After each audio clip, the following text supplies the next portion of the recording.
Houndstooth Pattern Crochet tutorial is here. The tutorial uses medium weight wool yarn and a 3.0mm crochet hook. Start with a slip stitch edge.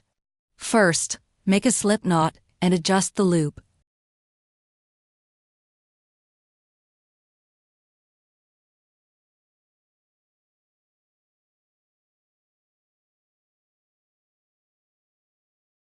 Round 1. Crochet 21 chain stitches. Place a stitch marker in the first stitch. Let me show the chain stitch once more. The starting rule is any multiple of 4 plus 1. Also place a stitch marker in the last stitch. Round 2. First, chain 1 as the turning chain for the single crochet. Does not count as a stitch. Then work back along the row. From the stitch where you place the marker, insert your hook into the back loop and work one single crochet. Place a stitch marker. This is the first stitch of round 2.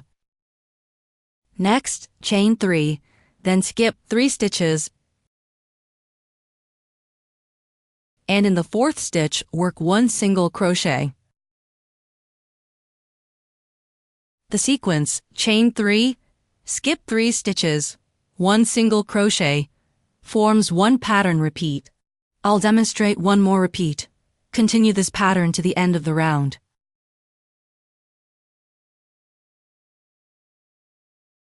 There will be 5 repeats in total. This is how it looks after finishing. Round 3. Turn your work.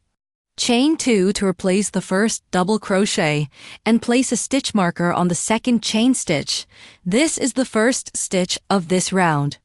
Then, under the chain 3 space from the previous round, work 3 double crochets. First a double crochet. Work directly under the chain space.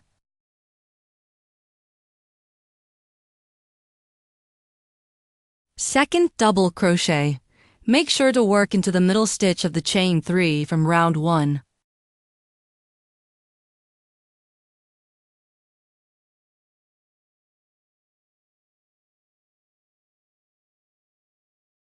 Third double crochet. Again work under the chain space.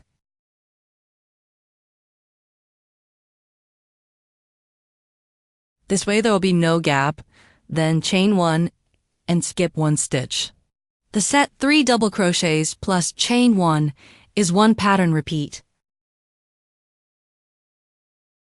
I'll demonstrate another repeat. First double crochet under the chain space.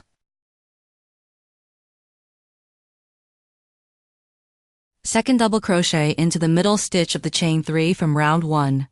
Third double crochet under the chain space.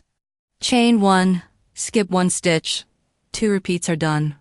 Continue in this pattern to the end. To remember easily from the previous round, work 3 double crochets over the chain 3 spaces, and work chain stitches over the single crochets. The last stitch should be a double crochet. Round 4. Turn your work.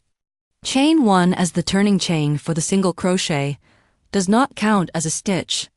In the first stitch, work 1 single crochet, then chain 1, skip 1 stitch. In the very tall double crochet, the center one of the 3 double crochets from the previous round, work 1 single crochet, then chain 3, skip 3 stitches. In the next very tall double crochet, center of the next 3 double crochets, work a single crochet. Continue alternating this pattern to the end. Finally, when 2 stitches remain, chain 1 and work 1 single crochet. This is how the round looks after finishing. To finish, chain 1, like making a knot, and cut the yarn. Round 5. Change yarn. First make a slip knot. Then insert your hook into the back loop of the last stitch from the previous round. Also catch a loop from the side and pull the new yarn through to join.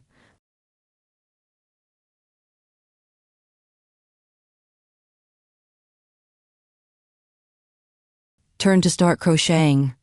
Chain 2 to replace the first double crochet and place a stitch marker.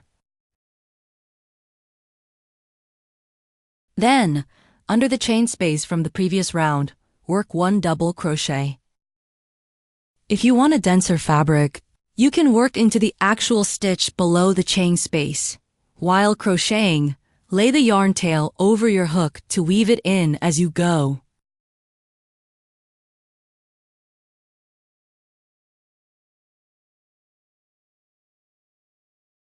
Over the single crochet of the previous round, work 1 chain stitch. Then you reach the chain 3 space from the previous round. Work 3 double crochets here, just as in round 3. First double crochet can be worked under the chain space or into the stitch below the chain. The former is faster, the latter denser.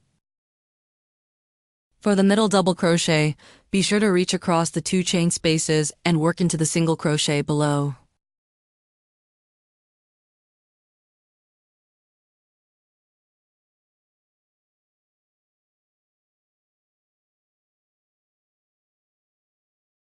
The third double crochet is worked the same as the first.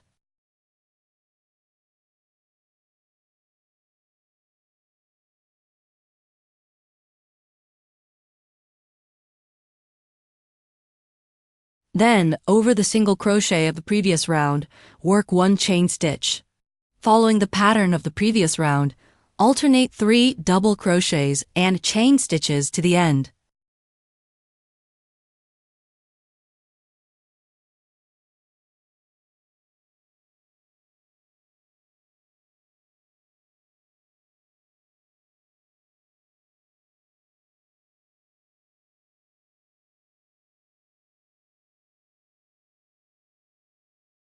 Finally, 2 stitches remain. Work 1 double crocheting each.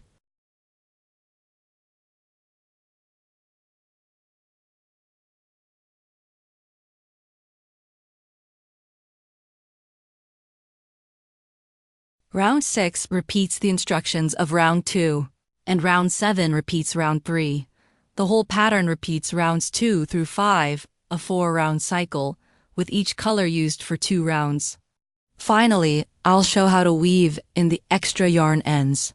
From near the yarn tail, pick up a few stitches and pull the tail through, like carrying the yarn, then trim the excess.